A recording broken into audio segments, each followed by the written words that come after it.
Well, we got it done here in PEI. We're not in PEI right now. We're lucky enough, Ron and Trevor, we're at the races tonight to watch Sintra race. You guys both ended up with shares in them? No, we're partners on it. Oh, there you go. Yeah. So they both ended up with shares in Sintra and Patrick the Piranha.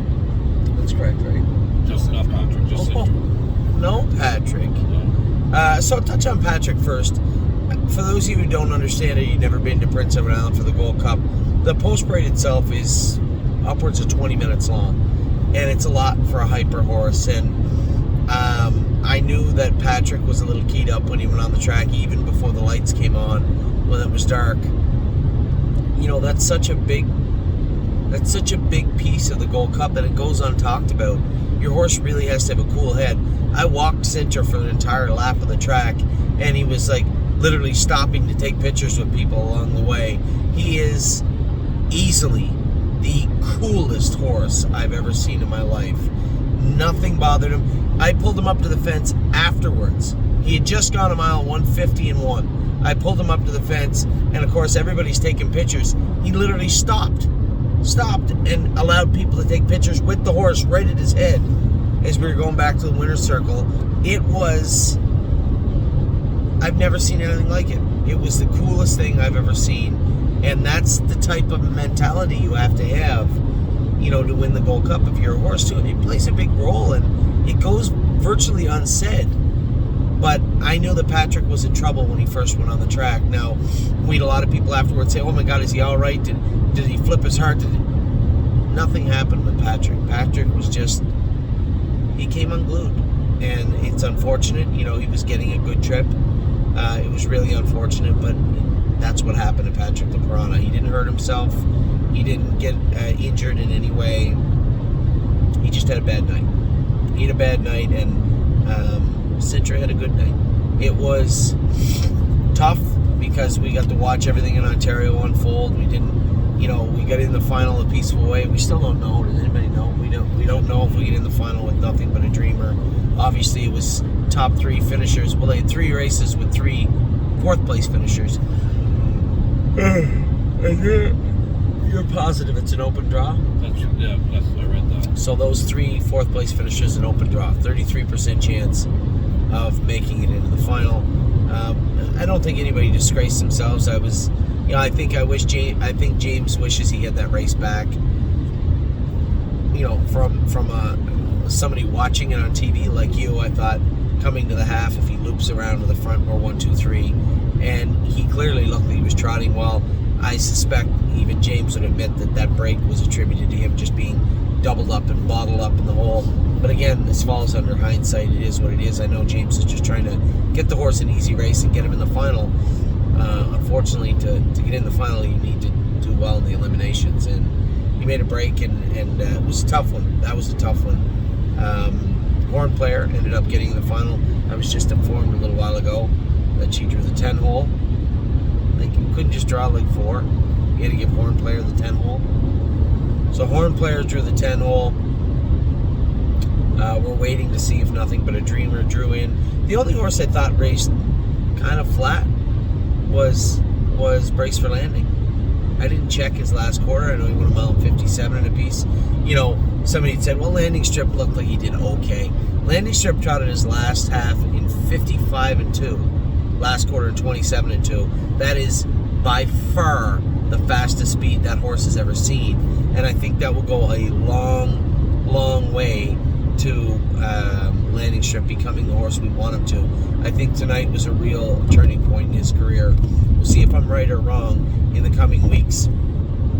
We likely will send him to New Jersey for the New Jersey Classic. He can race in the B level, and I think he'll do rather well. So Landing Strip is headed in that direction. We may send Brace for Landing also. Again, a little disappointed, but that was a little unorthodox for him. The mile in the Meadows was awesome, and we already know he can trot a half 56, so why was he so kind of ho-hum tonight?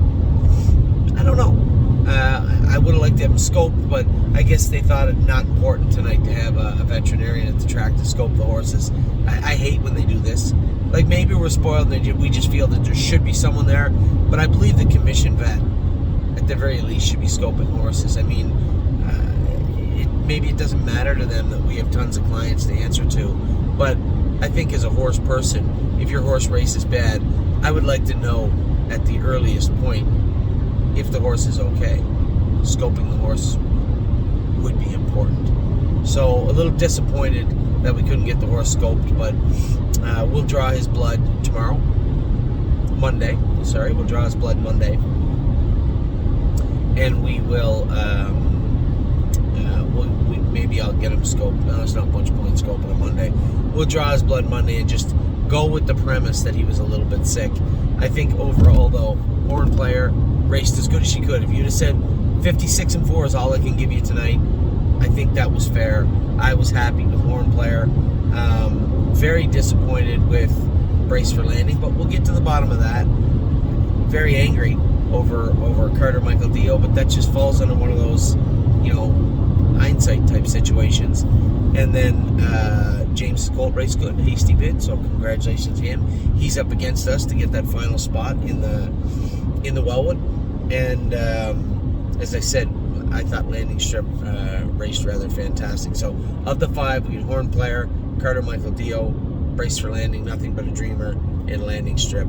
An okay night. Obviously not what we wanted in Ontario, but almost everything we wanted in Charlottetown. Sintra, a winner, equaling the track record, 150-1. A super thrill for me. I think if you watch the race, I'm pretty laid back, and it takes a lot to get me really wound up. But, I think getting beat so many times in the Gold Cup, I had pushed down a lot of emotion that you probably saw bubble up a little bit halfway down the lane, and it was a pretty exciting time for me. I'm so happy that Amy, where you might say, Anthony, where are you going right now? We're literally pulling into Moncton.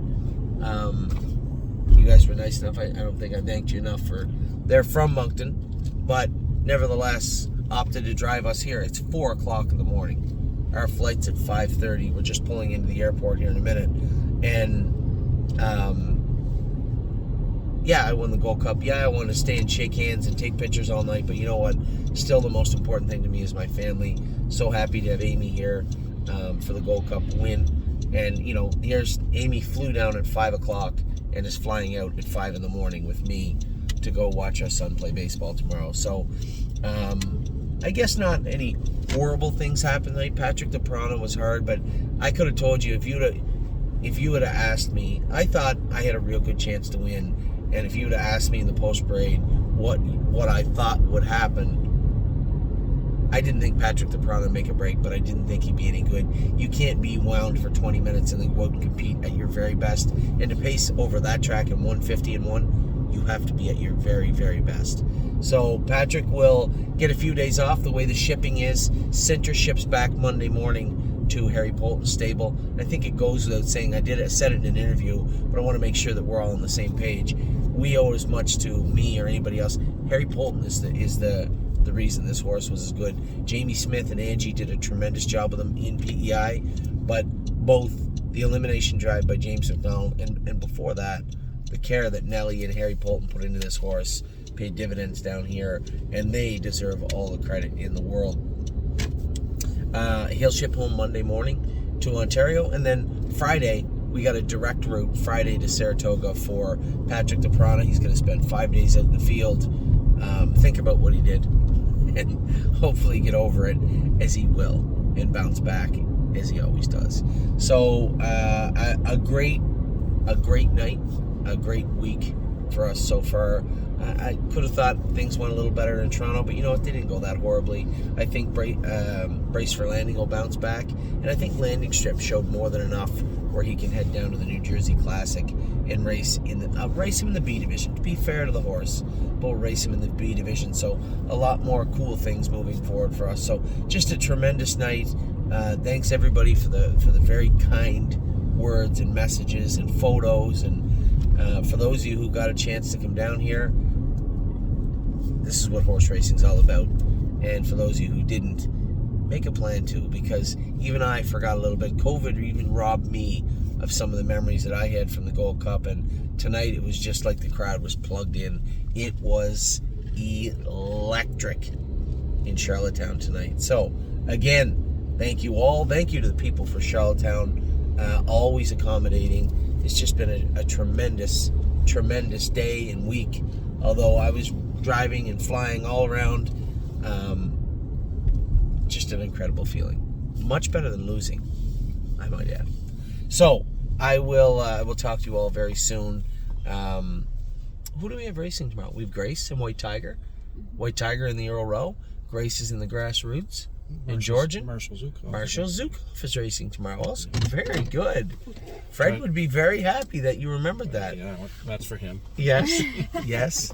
And Monday, we get the fair on Monday. Amy's super excited about the fair on Monday. It should be a lot of fun. So, still lots going on. And don't forget, next Friday is a big, big night in Pennsylvania for us. And also, for those of you who may have forgot, next Friday, do you guys have any shares in JK Mickey Mantle? No. Oh my God. Missed Jason McGinnis said he's one of the nicest horses he ever trained. Take that for what it's worth. Yep. We thought that he has to win.